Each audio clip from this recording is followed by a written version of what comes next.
It's the first safe transit point for those fleeing shelling and airstrikes. A parking lot outside a shopping mall, aptly named Epicenter. All day long, convoys of cars kept arriving. This one was the first of the day.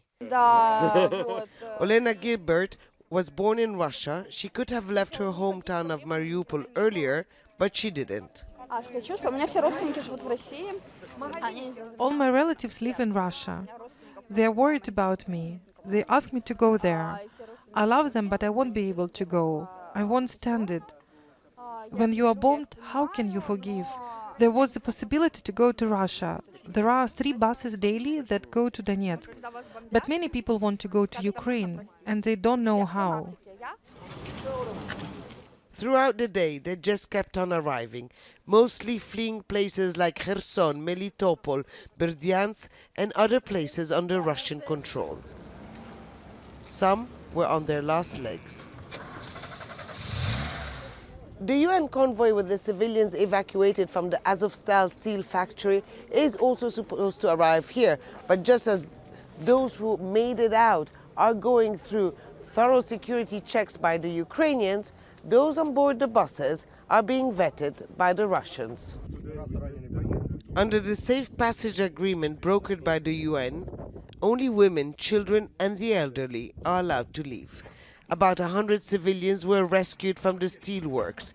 They have been sheltering in tunnels and bunkers underneath the Soviet-era factory. Pale and exhausted, they crawled out of the rubble. We need to carry out some sort of special operation because people are under the rubble. We hear them talking, but we can't lift the slabs. We wanted to clear the rubble outside the bunkers that block the entrance, but we can't because of the shelling.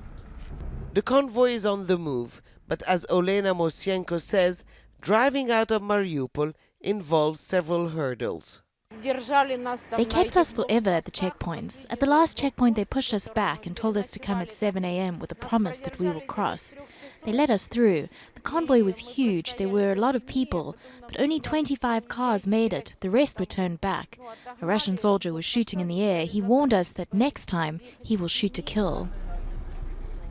Russia wants to make sure soldiers holed up at the factory don't sneak out among the civilians. For those who make it, these are difficult but joyful moments.